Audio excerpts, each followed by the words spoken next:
Kita masuk ke masalah peperangan Nabi SAW. Waktu sudah tiba di lokasi Tabuk, ya. Nabi SAW yang paling pertama, dan ini adalah instruksi Nabi SAW, dan ini instruksi berlaku bagi semua pemimpin perang. Begitu sudah tiba di lokasi perang, sebelum menyerang, kirim dulu surat. Nabi SAW mengirim surat kepada Heraklius, bahasa Arabnya Herakl, ya, dalam riwayat Bukhari. Ini kalau masih ingat, Heraklius ini yang pernah menanyakan tentang siapa Nabi SAW kepada Abu Sufyan, gitu kan? Dan akhirnya Heraklius ini sempat syahadat waktu itu, tapi dia murtad lagi dari Islam gara-gara takut kekuasaannya hilang. Suratnya masyhur adalah setelah tahmid dan salawat pada diri beliau SAW, isinya, aku mengajakmu menuju kepada surga yang luasnya seperti langit dan bumi. Bila engkau menolak, maka engkau akan menanggung dosa semua masyarakatmu, termasuk para petani-petani yang ada di pedalaman. Heraklius waktu itu sudah membaca surat Nabi SAW, maka dia memerintahkan para pengawal mendatangkan seorang anak muda yang kuat fisiknya, cerdas akalnya, bisa dipercaya, dan kuasai bahasa Arab. Cari di seluruh lokasi Tabuk. Ditemukan satu orang.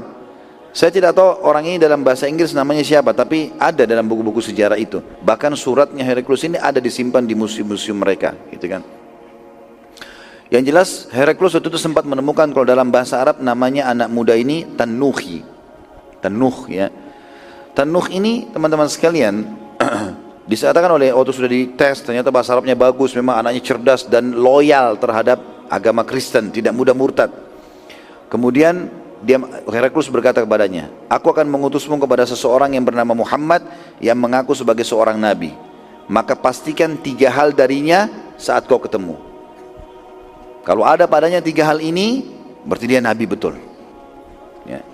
Pastikan dulu itu. Yang pertama, pastikan kalau kau ketemu pertama kali pertanyaan dia, apakah suratku sudah tiba pada rajamu? Kalau dia tanya itu, betul sudah tanda kenabian. Karena Heraklius ini kebetulan salah satu pendeta Nasrani. Nanti juga akan kita lihat lagi statementnya pada saat dia bertemu kembali dengan Tanuhi ini pada saat balik dari kemah muslimin. Yang kedua, pastikan, saya akan bertanya dalam surat ini tentang surga, pastikan jawabannya. Yang ketiga, pastikan tanda kenabian ada di punggung sebelah kanannya.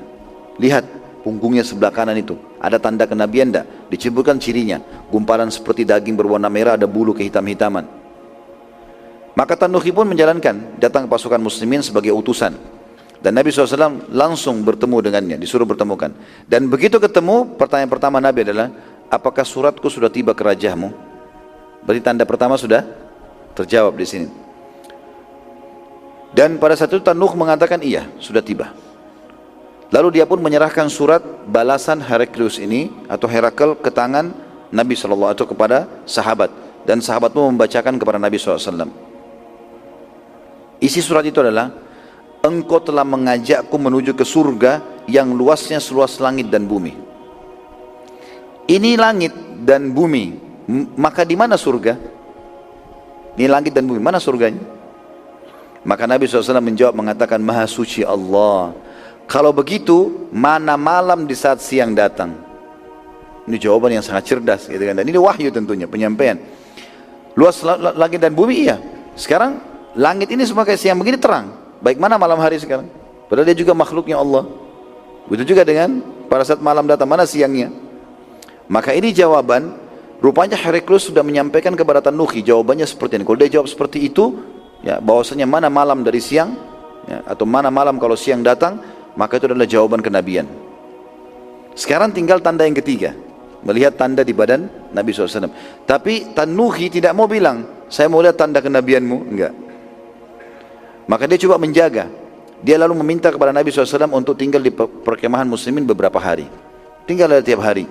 Dan subhanallah, setiap hari Nabi SAW khusus datang mendakwahi dia ini.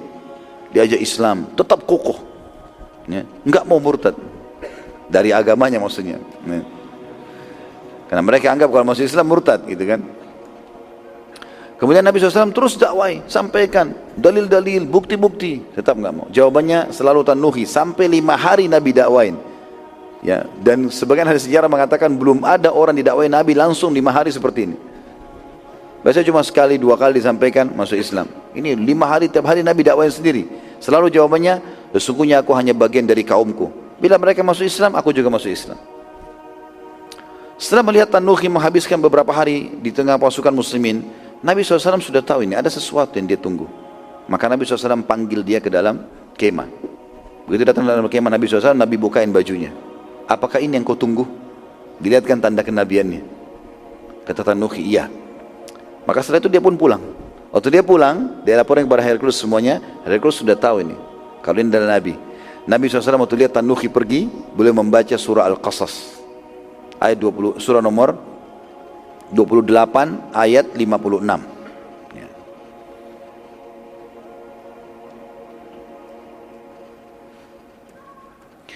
A'udzu billahi minasyaitonir rajim, ayat 56 surah Al-Qasas. Innaka la tahdi man ahbabta walakinnallaha yahdi man yasha wa huwa a'lamu bil muhtadin. Sesungguhnya kau hai Muhammad tidak akan dapat memberi petunjuk kepada orang yang kau kasihani. Yang kau kasihi, ini ayat turun kepada pada saat meninggalnya Abu Talib ya. Paman Nabi SAW, Nabi sedih karena meninggal, tapi Allah turunkan ayat ini. Sekarang Nabi SAW baca lagi ini. Sesungguhnya hai Muhammad kau tidak akan dapat memberi petunjuk kepada orang yang kau kasihi, tapi Allah memberi petunjuk kepada orang yang dikehendakinya, dan Allah lebih mengetahui orang-orang yang mau menerima petunjuk. Perhatikan kalimat di sini, Allah lebih mengetahui orang-orang yang mau menerima petunjuk. Artinya kalau ada azan terdengar dan kita respon pergi ke masjid, Allah tahu kita mau, memang Allah mudahin kita melangkah ke masjid. Kalau ada dasarnya orang mau dengar azan tidak mau sholat, maka Allah juga sudah tahu. Dan ini makna juga daripada firman Allah, yahdi man yasha wa yudillu man yasha. Allah memberikan petunjuk siapa yang dia inginkan karena Allah tahu kebaikan dalam hatinya, atau Allah sesatkan, maksudnya memang dasarnya Allah tahu dia sesat orang ini, memang enggak mau berbuat baik, gitu kan. Seperti itulah. Setelah seluruh informasi sampai kepada Heraklius ini, dan dia sangat yakin dengan informasi tadi, dia sudah tahu ini pasukan muslimin di depan bentengnya mereka. Maka dia tanya orang-orang Romawi pada saat itu, pasukan perangnya, tangan-tangan kalian dikumpulin semua. Lalu dia mengatakan, apakah kalian telah siap berperang? Tanya, mereka jawab, iya. Bukankah kita penguasa terbesar di bumi sekarang? Yang waktu itu pasukan Romawi terkuat ya. Apalagi setelah kejadian mereka mengalahkan Persia, dalam surah Ar-Rum diceritakan. Ini kejadian setelah itu. Dan mereka betul-betul jadi penguasa. Persia sudah jadi nomor 2. Dulunya Persia sampai ini mereka bersaing. Heraklius lalu mengumpulkan lagi atau mengatakan kepada mereka lagi, kalian sangat mengetahui pengetahuanku tentang Injil dan keteguhanku terhadap agama Nasrani. Apakah kalian yakin itu? Kata mereka, ya, kami tidak ragu sedikit pun. Kamu adalah raja kami dan pendeta kami. Kata Heraklius lagi, sungguh kalian sudah mengetahui kalau sekarang masa atau zaman keluarnya Nabi terakhir. Dan semua tanda-tanda kenabian yang disebutkan dalam Injil ada pada orang ini. Maka aku mengajak kalian kepada salah satu dari 3 perkara. Kata mereka, apa saja pilihan itu? Yang pertama, kata Heraklius, kita semua beriman padanya, karena dialah Nabi terakhir yang disebutkan dalam Injil. Jadi sebenarnya dia sudah mendakwai kaumnya, tapi subhanallah cinta dunia mengalahkan itu. Nanti kita lihat dalam closing pertemuan ini, atau statement ini. Dan ini juga terjadi pada saat dia menerima surat Nabi SAW ya, untuk mengajak masuk Islam, dan dia syahadat. Tapi karena banyak pendeta yang menolak pada saat itu, maka dia pun murtad dari agama Islam. Kemudian kaumnya mengatakan, kami tidak akan pernah meninggalkan agama Isa apapun alasannya. Heraklius sudah lihat, ternyata mereka tidak respon nih. Kalau demikian, pilihan kedua, kita bayar saja upeti padanya, nggak usah berperang. Mereka di suratnya Nabi SAW, suruh masuk Islam akan selamat. Kalau enggak bayar jizyah, kalau enggak diperangi. Maka kaumnya menjawab lagi, sungguh memalukan. Seluruh dunia membayar kepada kita upeti, lalu kenapa kita membayar pada orang lain? Apalagi ini dianggap pasukan dari Jazirah Arab yang pada saat itu tidak dianggap punya kekuatan bagi mereka.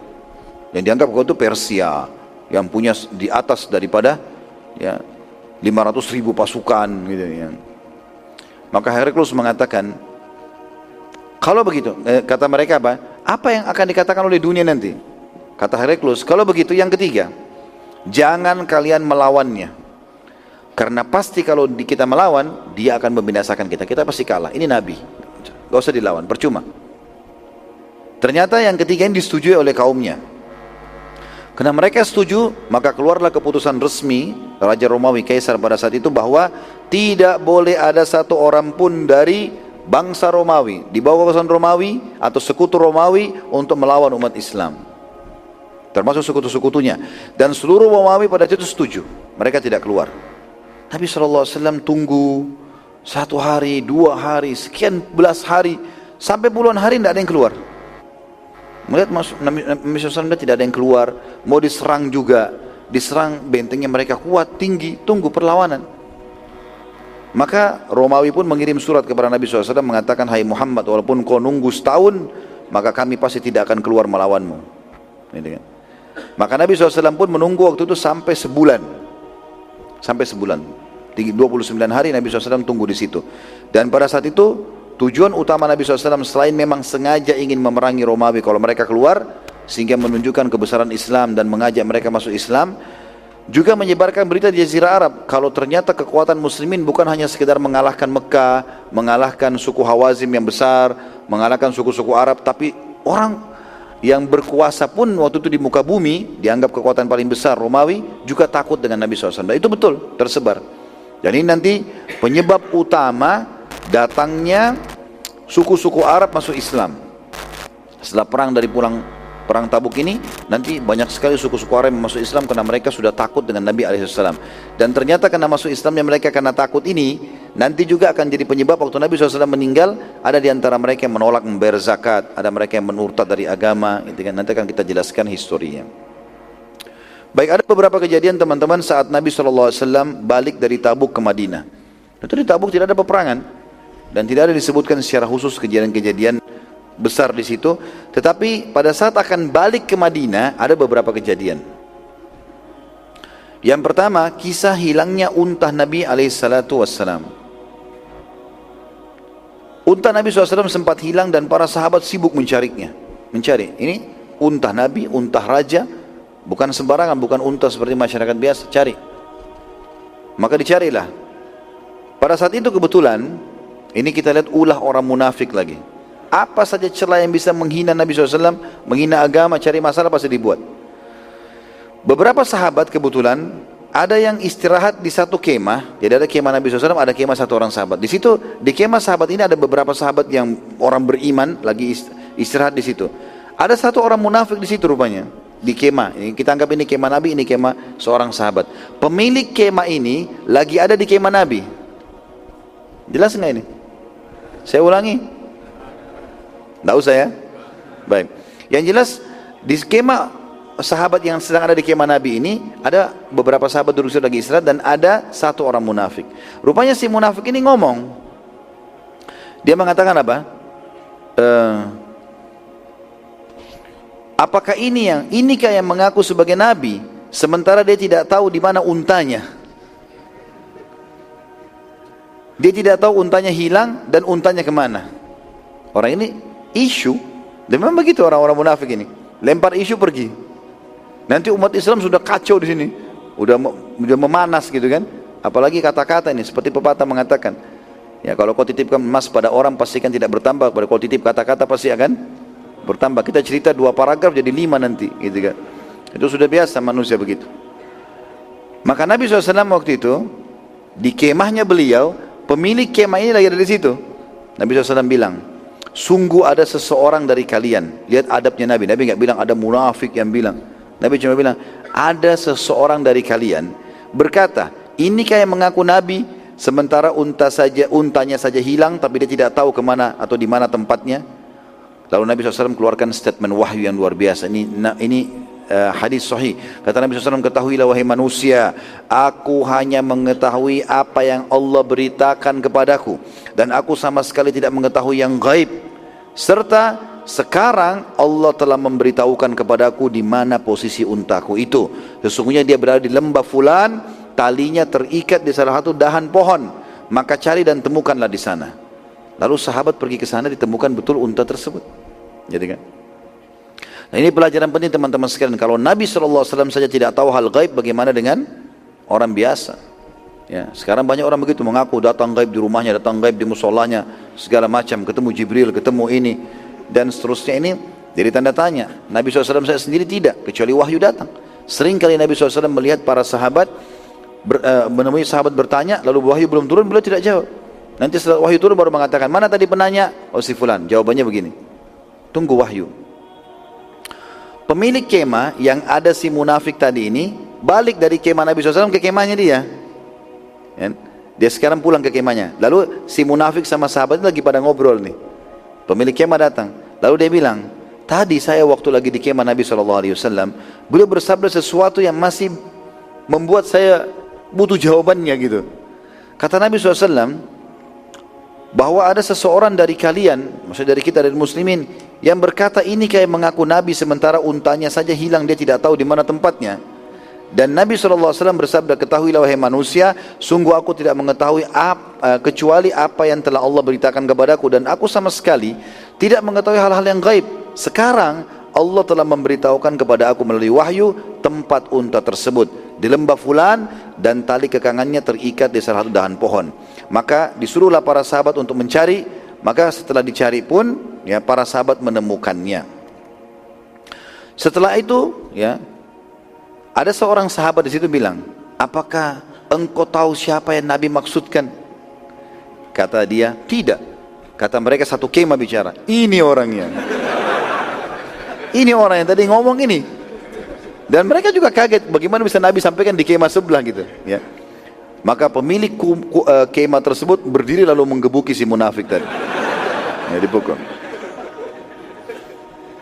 Itu kisah tentang unta Nabi alaihissalam. Yang kedua kisah wasyal, ya. Wasyal ini air terjun kecil.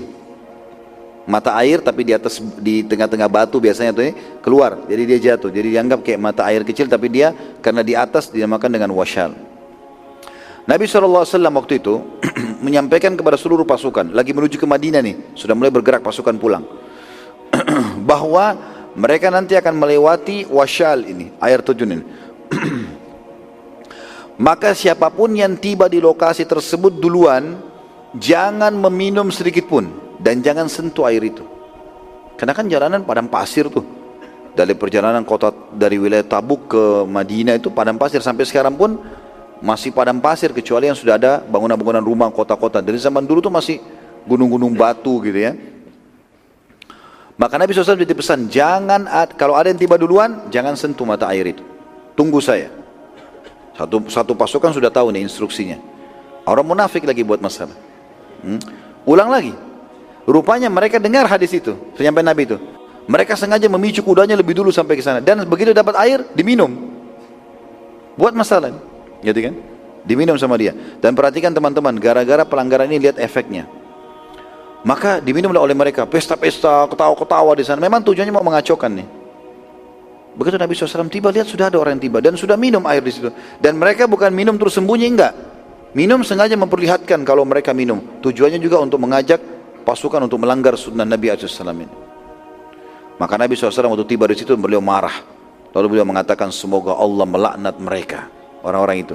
Bukankah sudah aku larang jangan mengambil sedikit pun dari air tersebut? Maka para sahabat semua terdiam.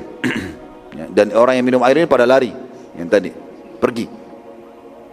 Maka Nabi SAW bilang, ambilkan saya seember air. Diambilkanlah seember air Nabi SAW, lalu beliau berwudu. Setelah wudu, air wudu beliau dilempar, disiram ke mata air itu.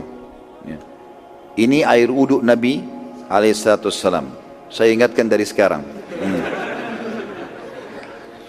Maka setelah itu, kata para sahabat, kami tiba-tiba mendengar seperti suara guntur yang keras dari dalam sumber air itu. Dan ternyata ada sebuah batu yang pecah. Dan muncullah sebuah mata air yang mengalir dengan deras. Lalu Nabi SAW bersabda, semoga Allah melaknat mereka. Diulangi lagi, sungguh bila mereka tidak menyentuhnya tadi, maka akan menjadi lautan yang mengalir dengan deras di jazirah Arab. Demi Allah, bila kalian masih hidup, maka kalian akan melihat seluruh wilayah ini menjadi lautan yang bermanfaat. Dan subhanallah, hari ini sebagian ahli sejarah mengatakan seluruh wilayah Tabuk, ya, seluruh wilayah Tabuk sekarang sangat luas. Seluruh wilayah Tabuk ini perkebunan mereka dan masyarakatnya hidup dari mata air itu. yang Nabi SAW tadi temukan, yang disilakan dengan wasyal tadi. Ada kisah yang lain teman-teman. Yang ketiga kejadian pada saat lagi pulang adalah kisah Abu Rahal Al-Ghifari. Tentu ini kisah-kisah ya yang terjadi, kejadian-kejadian kecil dan mungkin perlu diangkat supaya kita tahu. Jadi bukan hanya sekedar perang Tabuk begini selesai gitu. Abu Rahal ini seorang sahabat Nabi yang mulia. Dia lagi naik unta jalan karena ngantuk ya. Karena ngantuk dia dekat Nabi SAW ya. Kemudian tiba-tiba untahnya mendekati Nabi SAW gitu. Dan hanya cerempet gitu. Dan tanpa dia sadari, karena orang di atas unta kakinya ke samping perut unta, maka karena dempet untanya ke unta Nabi SAW, maka kakinya menginjak kaki Nabi SAW. Nah, dan itu cukup keras terinjak gitu. Maka kata Abu Rahal, demi Allah aku sama sekali tidak sadar dan tidak bermaksud untuk itu, sampai aku mendengarkan suara iz ya. Jadi orang biasa mengingatkan gitu. Lalu aku sadar ternyata untaku telah menyakiti Nabi SAW. Lalu Nabi SAW menyentuh Abu Rahal ini dengan tongkat beliau sambil membangunkannya. Kata Abu Rahal, aku setelah melihat kejadian tersebut merasa ketakutan nih. Jangan sampai jangan sampai ini ada masalah ya. Maka Abu Rahal mengatakan, aku pun pergi ke belakang pasukan. Aku pindah ke belakang pasukan agar tidak mengganggu Nabi SAW. Dan saat pasukan istirahat, aku pergi jauh membawa kambing-kambing dan untaku. Dan ini salah satu sahabat yang bawa kambing untuk memberikan makan mujahidin, gitu kan?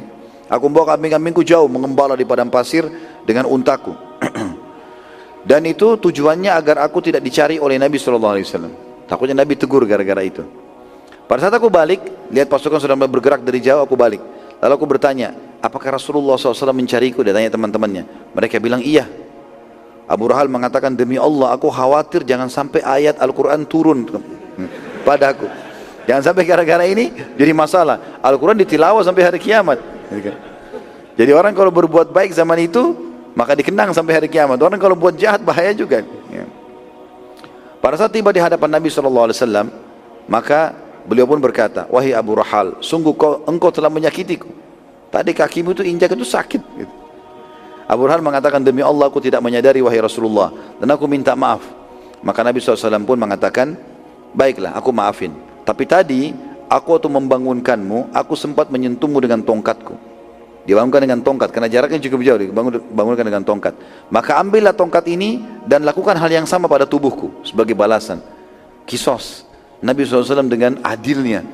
Betul Abu Rahal menyakiti kaki beliau, tapi begitu Abu Rahal minta maaf dimaafin, berarti sudah selesai. Tapi tadi Nabi SAW sentuhin dengan tongkat, nah itu juga masalah. Ini kisah saya sekarang. Maka Abu Rahal radhiyallahu anhu dengan gembira mengatakan, tidak ya Rasulullah, itu hak anda dan aku tidak akan membalas dan sudah memaafkannya. Maka Nabi SAW sempat bertanya kepada Abu Rahal, di mana orang-orang yang berpostur tinggi dari sukumu? Ada orang-orang dari sukumu tinggi-tinggi kelihatan di pasukan, kekar-kekar badannya. Mana mereka? Kata Abu Rahal, mereka tidak ikut wahai Rasulullah ya. Dan ini kebetulan Abu Rahal bukan dari penduduk Madinah, dia dari luar Madinah, tapi waktu dengar ada perang Tabuk mereka ikut bergabung. Nabi SAW bertanya lagi, lalu mana yang berpostur pendek dan berkulit sawo matang?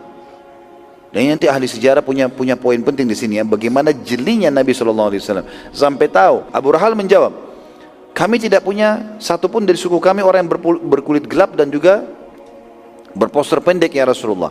Kata Nabi SAW, ada, aku sempat melihat mereka. Maka Abu Rahal pun waktu perang Hunain mereka hadir. Kenapa sekarang nggak ada nih? Kata Abu Rahal setelah memikirkan, oh itu mungkin sekutu kami dari suku Aslam. Mereka tidak ikut setelah Hunain wahai utusan Allah. Maka Nabi SAW mengatakan, sungguh yang paling berat bagi aku adalah bila Muhajirin dan Ansar juga Ghifar dan Aslam tidak ikut.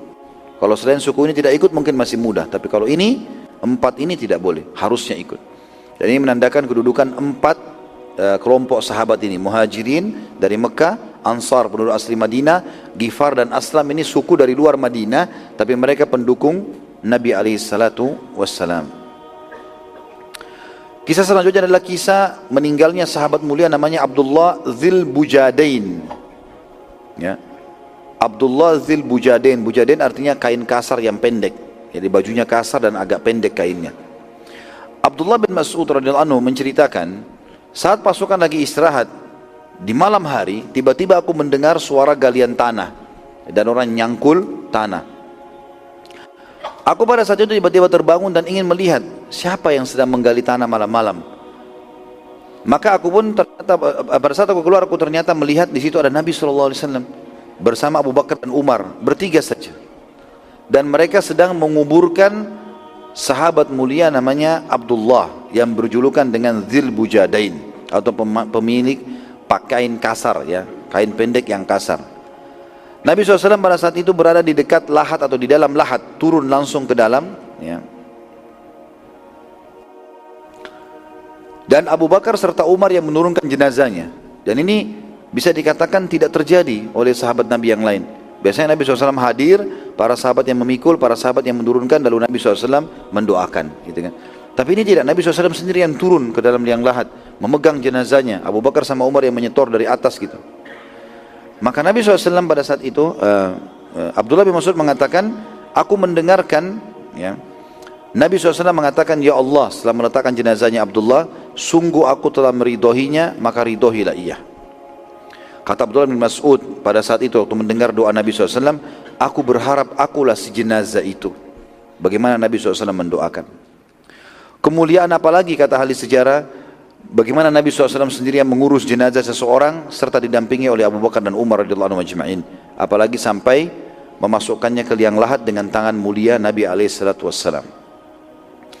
Abdullah Dzil Bujadain ini adalah seorang sahabat yang pada saat hijrah dari Mekah ke Madinah, ia sama sekali tidak memiliki apa-apa. Dia dari kaum muhajirin, kecuali sehelai kain kasar yang juga hanya bisa menutupi sampai lututnya saja. Dan karena itu dia diberikan julukan dengan Zul atau Dzil Bujadain, atau pemilik kain yang kasar. Selanjutnya adalah kisah Aqabah. Kisah Aqabah, Nabi SAW tiba di sebuah lokasi yang berbukit.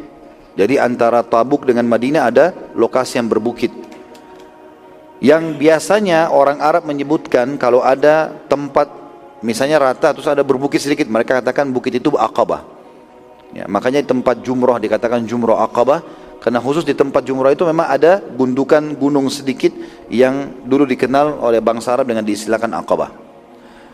Beliau SAW berkata, aku akan ke bukit itu bersama dengan atau tidak seorang pun boleh mengikutiku kecuali Ammar bin Yasir dan Hudzaifah bin Yaman.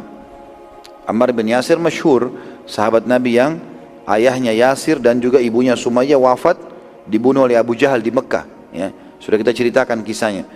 Kemudian Hudzaifah bin Yaman masyhur sebagai pemegang rahasia Nabi SAW. Dari Nabi tunjuk waktu pasukan lagi lewat, saya akan ke bukit itu, jangan ada yang ikut.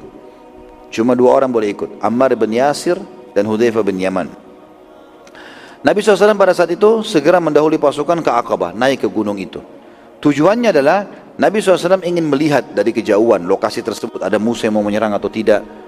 Kemudian juga menyuruh Ammar dengan Hudzaifah untuk melihat ke arah yang lainnya. Nabi SAW lihat juga, lihat ada pasukan musuh enggak? Sambil memantau pasukan muslimin dari jauh. Mereka rapi enggak? Ada yang bubar enggak? Ada yang berhenti enggak? Ada yang sakit? Ada segala macam gitu. Rupanya beberapa orang munafik pada saat itu, ini kembali ulah kaum munafikin, ya. Mereka melihat Nabi SAW di atas bukit itu. Lalu mereka berkata satu sama yang lain. Ya, ini dari sebagian ahli sejarah mengatakan dari Bani Tamim, kaum munafik ini. Tentu ini kebetulan dari Bani Tamim, bukan berarti Bani Tamim itu buruk, ya. Karena Abu Bakar pun adalah dari Bani Tamim, Qaqa dari Bani Tamim. Mereka berkata satu sama yang lain dan tidak disebutkan. Saya pribadi, bukan tidak disebutkan. Saya pribadi belum menemukan nama-nama kaum munafik ini. Tapi yang jelas di sini mereka mengatakan, sungguh kalian tidak akan menemukan keadaan orang itu seperti sekarang. Maksudnya Nabi SAW untuk dibunuh. Tidak ada yang mendampinginya kecuali cuma dua orang saja. Maka mari kita beramai-ramai menyerangnya dan menjatuhkannya dari bukit. Maka sepakat waktu itu kurang lebih 14 orang dari Bani Tamim, dari kaum munafikin. Mereka menggunakan cadar dan mereka naik ke atas gunung.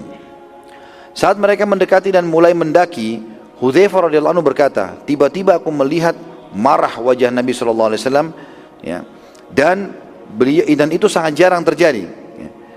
Aku lalu mengeluarkan pedangku dan mengusir mereka karena mengira bahwa mereka hanyalah orang-orang yang mau ikut-ikutan naik ke bukit. dan saat melihatku mereka semua berlarian, ketakutan. Pada saat aku balik ke Nabi SAW, jadi Hudzaifah melihat mereka naik, maka Hudzaifah pun turun dari bukit, coba mengejar mereka. Rupanya Allah sudah tanamkan rasa takut, bubar semua 14 orang itu. Saat aku kembali bertemu dengan Nabi SAW, maka beliau bersabda, wahai Hudzaifah, apakah engkau tahu siapa mereka? Hudzaifah mengatakan, tidak wahai utusan Allah, karena semuanya bercadar. Maka Nabi SAW menyebutkan satu persatu nama mereka, dan beliau SAW berkata, sungguh mereka bermaksud untuk membunuhku. Ya. Sebagian ahli sejarah mengatakan penyebutan 14 nama orang ini juga tidak tertukil, tidak ternukil pada saat itu, karena memang Nabi SAW memerintahkan Hudzaifah untuk merahasiakannya. Umumnya nama-nama munafik, kecuali Nabi sebut secara umum, di depan umum baru itu terbongkar gitu. Tapi kalau enggak, maka enggak. Makanya Umar bin Khattab sering bertanya kepada Hudzaifah, apakah Rasulullah SAW menghitungku sebagai orang munafik? Dan dirahasiakan.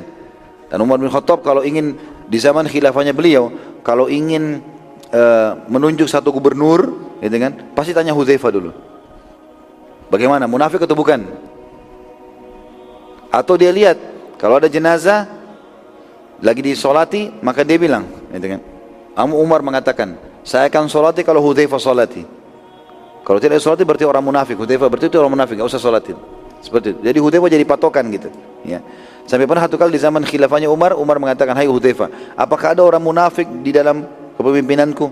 Umar bin Khattab ini orang yang luar biasa jelinya, orang yang luar biasa luas ilmunya, kekuatan imannya.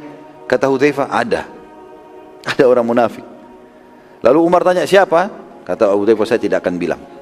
Rasulullah larang bongkar, nggak boleh, amanah, gitu kan. Maka Umar pun terus menelusuri sampai dia temukan siapa orang munafik dan diturunkan dari jabatannya. Bayangkan Umar aja terkelabuhi. Gitu. Itu bagaimana jelinya mereka menunjukkan sikapnya seakan-akan mereka itu ahli ibadah dan seterusnya. Dan di sini ulama saya coba mencari, belum saya temukan kenapa Ammar bin Yasir, bagaimana dengan Ammar bin Yasir, apakah dia hafal juga 14 orang itu atau tidak, Allah alam. Tapi Hudzaifah yang disebutkan. Dan Nabi SAW mengatakan, sungguh setelah menyebutkan nama-nama mereka, mereka bermaksud membunuhku. Maka Hudzaifah lalu berkata, wahai utusan Allah, apakah perlu aku sampaikan kepada kepala suku mereka agar mendatangkan kepala setiap pengkhianat itu? Maka Nabi SAW mengatakan, jangan wahai Hudzaifah, jangan sampai orang-orang berkata Muhammad membunuh sahabatnya. Dan ini sebuah poin penting teman-teman sekalian, masalah bagaimana kita bermuamalah dan kaum munafikin, karena mereka menggunakan nama-nama Islam, gitu kan? Muhammad, Yusuf, nama-nama Islam, gitu kan. Tapi Abdullah, ya ini di zaman munafikin, zaman Nabi SAW, Abdullah bin Abi Salul. Dan Nabi SAW mengajarkan, bukan dengan cara dipenggal lehernya, dibunuh, tapi ada banyak hal. Mereka diketahui, dihati-hati perbuatannya. Kalau mereka sebarkan isu, maka dikanter isunya, gitu kan. Dan mereka sama sekali tidak dikasih jabatan. Bahkan Imam Adz-Dzahabi rahimahullah mengangkat sebuah hadis dalam kitab Al-Kabair beliau, kalau termasuk dosa besar menjadikan orang munafik sebagai pemimpin. Sudah jelas lalu dijadikan sebagai pemimpin. Para sahabat setelah wafatnya Nabi SAW, bila akan mensolati jenazah, maka mereka menunggu Hudzaifah ada di tengah-tengah mereka. Bila Hudzaifah mensolati berarti mukmin, dan bila tidak berarti orang munafik, karena hanya Hudzaifah yang tahu siapa orang-orang munafik yang ditunjuk oleh Nabi SAW. Oleh karena itu Hudzaifah mendapatkan julukan dari para sahabat pemilik rahasia Nabi SAW.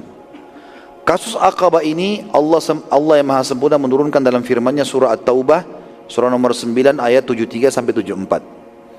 A'udzu billahi minasyaitonir rajim. Ya ayuhan nabiyyu jahidil kuffara wal munafiqina waghluz alaihim wa ma'wahum jahannam wa bi'sal masir yahlifuna billahi ma qalu. Sebentar, itu ayat 73, saya baca dulu terjemahannya sampai wa bi'sal masir. Hai Nabi, berjihadlah melawan orang-orang kafir dan orang-orang munafik itu, dan bersikap tegaslah kepada mereka. Tempat mereka adalah neraka jahannam, dan ini adalah tempat kembali yang paling buruk. Ayat selanjutnya 74-nya, yahlifuna billahi ma qalu wa laqad qalu kalimatal kufri wa kafaru ba'da islamihim wa hammu bima lam yanalu wa ma naqamu illa an aghnahumullahu wa rasuluhu min fadli fa in yatubu yaku khairan lahum wa in yatawallaw yu'adzibuhumullahu 'adzaban aliman fid dunya wal akhirah wa ma lahum fil ardi min waliyyin wala nasir.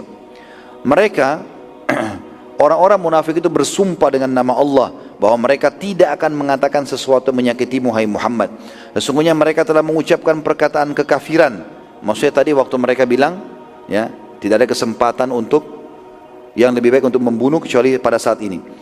Sesungguhnya mereka telah mengucapkan perkataan kekafiran dan telah menjadi kafir sudah Islam dan mengingini apa yang mereka tidak dapat mencapainya.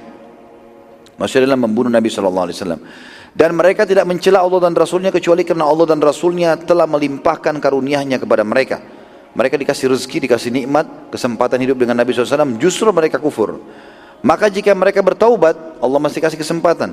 Itu lebih baik bagi mereka. Dan jika mereka berpaling, tetap aja dalam kemunafikannya, niscaya Allah akan mengadab mereka dengan adab yang pedih di dunia dan juga di akhirat. Dan mereka sekali-kali tidaklah mempunyai pelindung dan tidak pula penolong di muka bumi.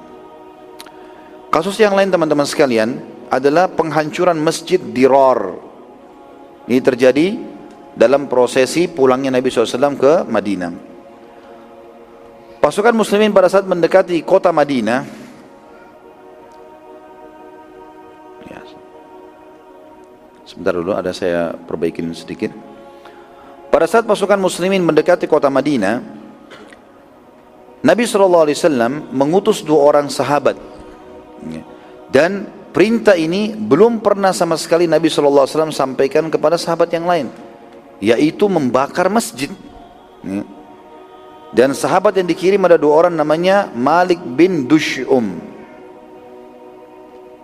dan Ma'an ibn Adi. Malik bin Dush'um dan Ma'an ibn Adi radhiyallahu ajma'in, untuk datang ke Madinah sebelum pasukan tiba dan membakar sebuah masjid yang dibangun oleh kaum munafikin di Madinah. Jumlah orang-orang munafik di Madinah, kata ahli sejarah, sangat banyak, cukup banyak. Dan mereka sudah bermusyawarah dalam hal mengatur strategi untuk memerangi Nabi SAW dan muslimin. Pemimpin mereka yang bernama Abdullah bin Abi Salul dan Abu Amir Al-Fasiq, ya. Kalau Abdullah bin Abi Salul antum sudah tahu, dari suku Khazraj, dan dia orang-orang munafik.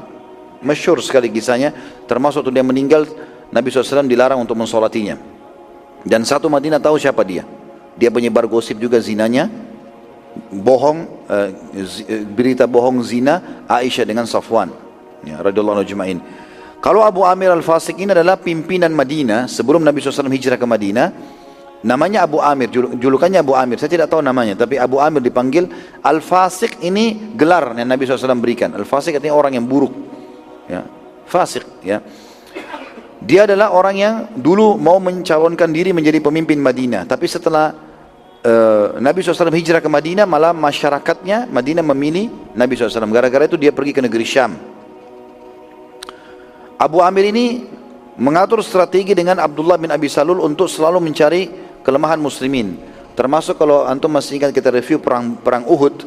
Waktu terjadi perang Uhud, itu Abu Amir ini pulang dari negeri Syam ke Madinah, lalu dia membuat lubang-lubang di tempat pasukan muslimin. Ya, dan Nabi SAW sempat jatuh ke lubang itu dibuat oleh Abu Amir Al-Fasiqin. Dia sepakat dengan Abdullah bin Abi Salul untuk membangun masjid, ya. Lalu dia berkata kepada Abdullah, bangunlah masjid itu dan aku akan datang berpura-pura menjadi muslim, lalu dari sana kita mengatur penghancuran muslimin. Jadi nyata sekali mereka ingin memerangi muslimin. Masjid ini berhasil mereka bangun sebelum pasukan muslimin meninggalkan Madinah ke Tabuk. Bahkan sempat mereka meminta Nabi SAW untuk sholat di dalamnya. Tetapi dengan hikmah Allah, Nabi SAW waktu itu sibuk dan menjawab, kalau sekarang aku sibuk dengan perang Tabuk, bila balik nanti kita lihat saja perintahnya Allah. Jadi Nabi SAW juga waktu itu belum mendapat perintah untuk merusak masjid tersebut. Pada saat balik dari perang Tabuk, Nabi SAW mendapat perintah dari Allah secara langsung untuk bukan sholat di masjid tersebut tapi membakarnya, ya. Dan itu Allah ceritakan dalam Al-Quran, dalam surah Al-Taubah, surah nomor 9 ayat 107 sampai 110, tentang perintah pembakaran masjid Dirar, masjid yang dibangun oleh kaum munafikin dengan tujuan memerangi kaum muslimin.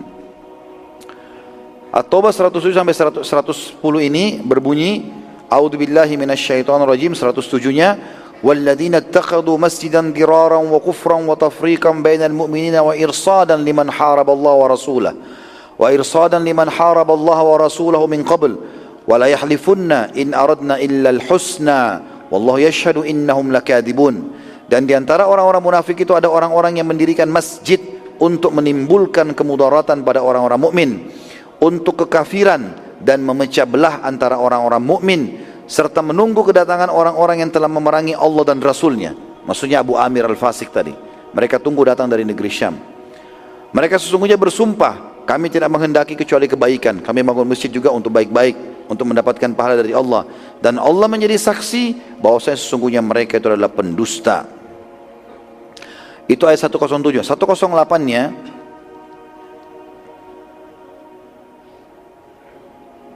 maaf, iya betul ya, 107, 108 ya. 108, la takum fihi abada, la masjidun ussisa ala taqwa min awwali yawmin ahaqqu an taquma fihi rijalan yuhibbuna an yatatahharu wallahu yuhibbul mutahhirin. Janganlah kamu sholat dalam masjid itu selama-lamanya, hai Muhammad. Sesungguhnya masjid yang didirikan di atas dasar takwa. Maksudnya karena Allah SWT, Masjid Quba yang dimaksud sini, sejak hari pertama kamu hijrah ke Madinah adalah lebih patut kamu sholat di dalamnya. Nah, sebagian ulama mengatakan karena Masjid Dirar dekat dengan Masjid Quba. Di dalamnya masjid itu ada orang-orang yang ingin membersihkan diri, suka membersihkan diri, dan sungguhnya Allah menyukai orang-orang yang bersih. Ini maksudnya adalah pujian bagi penduduk sekitar Quba, karena mereka kalau mereka bersuci, mereka menggabungkan antara istinja dengan istijmar. Mereka cebok dengan air, mereka juga menggunakan batu. Maka Allah menyebutkan di situ sekitarnya ada orang-orang yang suka bersih, dan Allah suka dengan orang-orang yang bersih. 109-nya, afaman assasa bunyanahu ala taqwa minallahi wa ridwanin khairun amman assasa bunyanahu ala syafa jurfin harin fanhara bihi fi nari jahannam wallahu la yahdil qaumadh zalimin. Maka apakah orang-orang yang mendirikan masjidnya di atas dasar takwa kepada Allah dan keridhaannya itu baik? Nah, yang baik, ataukah orang-orang yang mendirikan bangunannya di tepi jurang yang runtuh, lalu bangunannya itu jatuh bersama-sama dengan dia ke dalam neraka jahannam, dan Allah tidak memberikan petunjuk kepada orang-orang yang zalim. 1010, la yazalu bunyanahum alladhi banaw ribatan fi qulubihim illa an taqatta'a qulubuhum wallahu alimun hakim. Bangunan-bangunan yang telah mereka dirikan itu senantiasa menjadi pangkal keraguan dalam hati mereka, kecuali bila hati mereka itu telah hancur, dan Allah mengetahui, Allah Maha mengetahui lagi Maha bijaksana.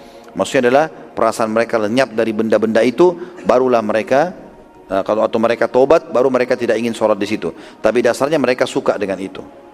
Kaum munafik pada saat melihat kedua sahabat ini datang, mereka berusaha untuk menghalau, yaitu Malik bin Jush'um dan juga Ma'an bin Adi radhiyallahu anhu ajma'in, yang akan membakar masjid sesuai dengan instruksi dari Nabi SAW yang diambil dari ayat Al-Quran tadi.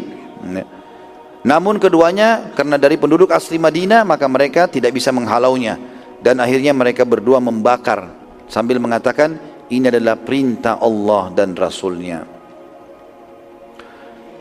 Termasuk kejadian teman-teman sekalian adalah kisah telatnya Nabi SAW. Jadi kisah telat solat maksudnya ya, kisah telat solatnya Nabi SAW. Ini ada kisah sendiri. Pada saat pasukan lagi istirahat, saudaraku seiman, sebelum tiba di Madinah,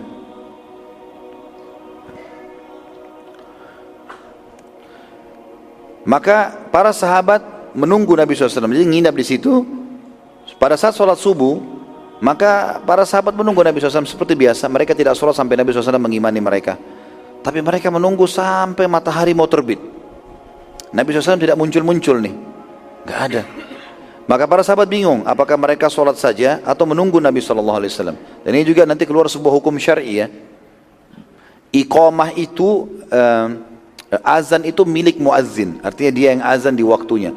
Tapi iqamah adalah milik imam, ya, milik imam. Jadi kalau antum jadi imam, antum harus pastikan, saya kalau telat 10 menit tidak datang, udah iqamah aja saya digantikan. Karena kalau tidak, termasuk sunnah Nabi SAW ditunggu imam itu. Yang jelas Nabi SAW tidak muncul-muncul pada saat itu sampai mau terbit matahari. Mereka bingung, sekarang nunggu Nabi, ini sebuah hukum, tunggu imam, atau dan keluar waktu subuh hilang, atau kita tetap sholat saja, dan kita akhirnya melanggar itu, gitu kan. Setelah mereka menyimpulkan dan musyawarah, akhirnya mereka sepakat untuk sholat, dan majulah Abdurrahman ibn Auf radhiyallahu anhu sebagai imam, ya. Karena mereka menganggap pada saat itu Abdurrahman adalah orang yang paling layak untuk itu. Pada rakaat kedua, Nabi SAW tiba-tiba datang. Rakaat kedua subuh. Dan beliau pun masbuk satu rakaat. Sholat di saf belakang.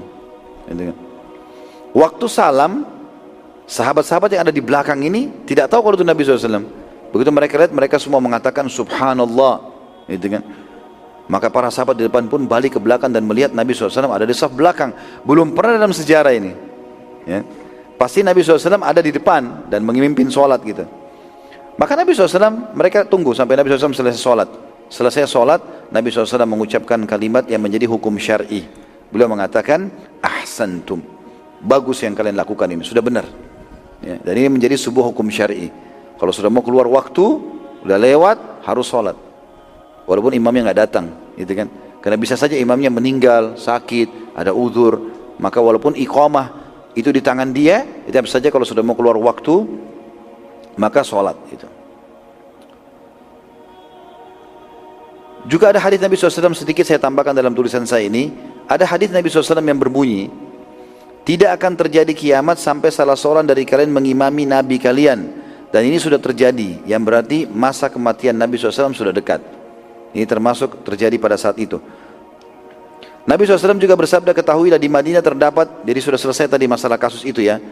Sekarang Nabi SAW selesai salam, lalu mengatakan pada para sahabat, bagus yang kalian lakukan, lalu beliau berdiri dan beliau berceramah. Beliau mengatakan, ketahuilah, di Madinah terdapat beberapa orang yang tidak ada langkah, juga lembah yang kalian lalui, kecuali akan mendapatkan pahala yang sama dengan kalian, karena mereka tertahan oleh uzur. Karena mereka tertahan oleh uzur.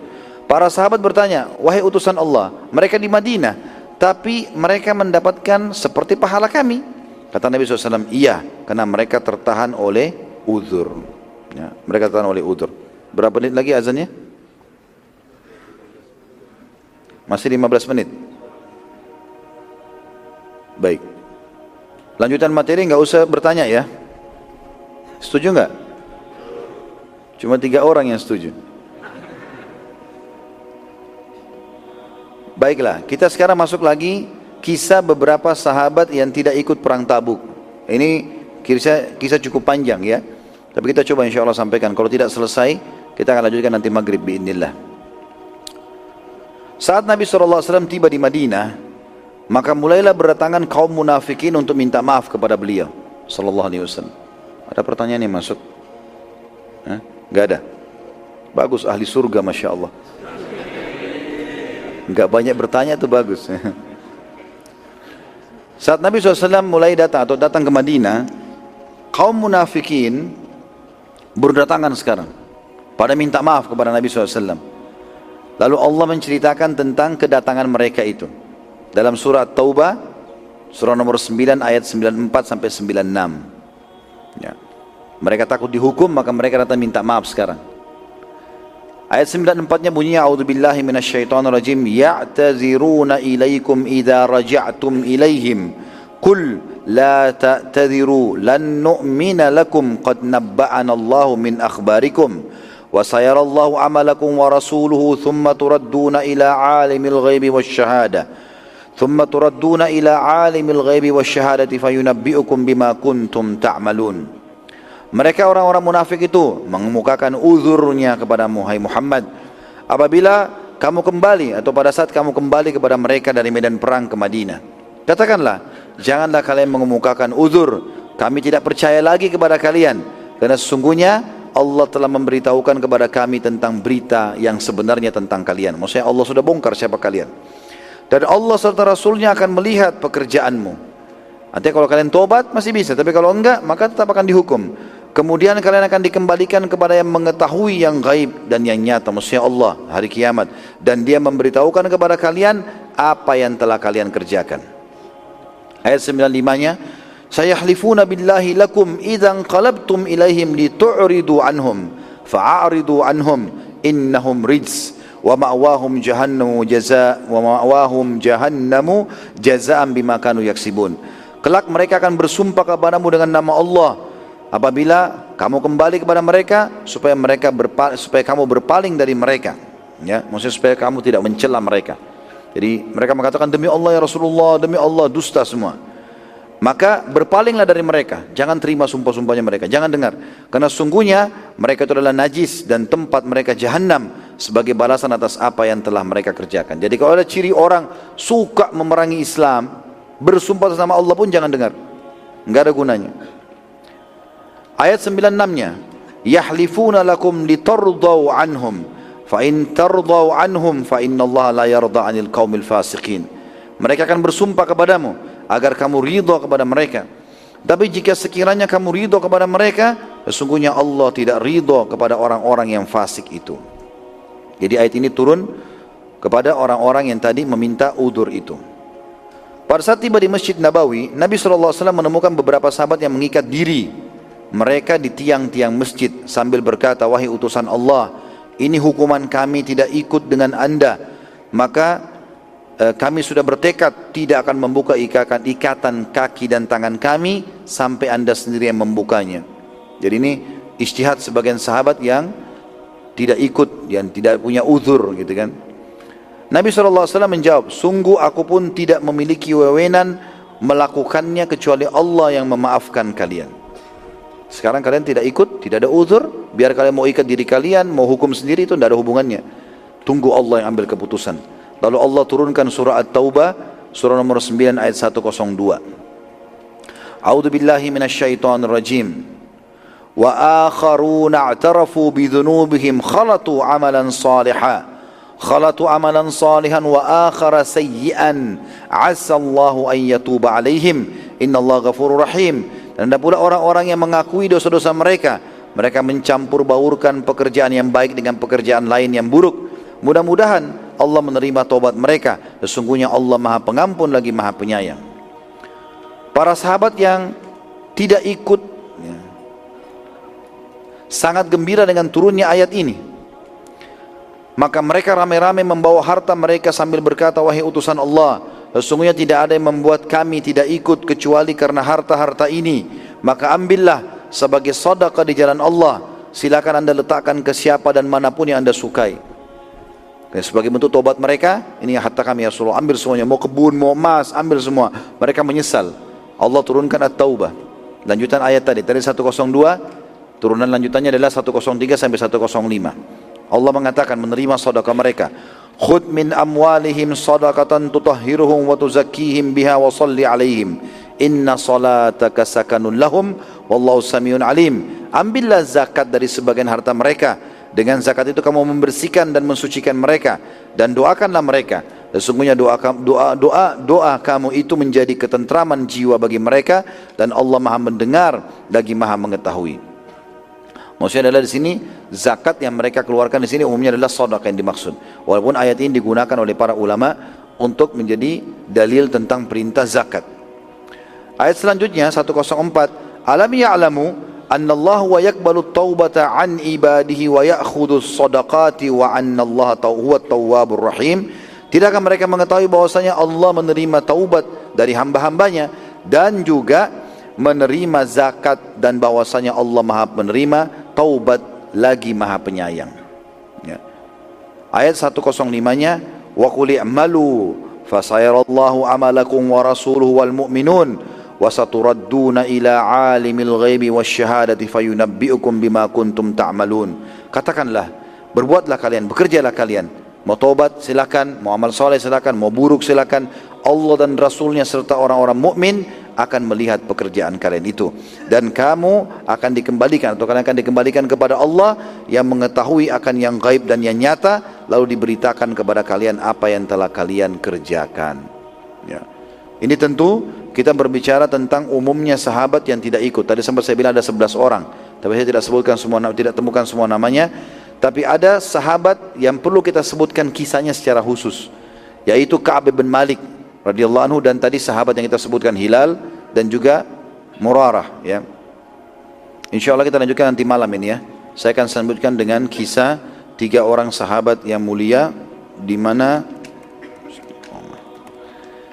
mereka yang secara khusus turun ayat surah At-Taubah 118 yang menyebutkan mereka itu sendiri dengan bagaimana tobatnya, bagaimana kisahnya, bagaimana pemboikotannya. Karena itu kisah panjang, kurang lebih 50 hari diboikot oleh Nabi SAW dan kaum muslimin. Mudah-mudahan bermanfaat saudaraku seiman. Kalau ada benar dari Allah, kalau salah dari saya mohon dimaafkan. Subhanakallahumma bihamdika asyhadu an la ilaha illa anta astaghfiruka wa atubu ilaik. Wassalamualaikum warahmatullahi wabarakatuh.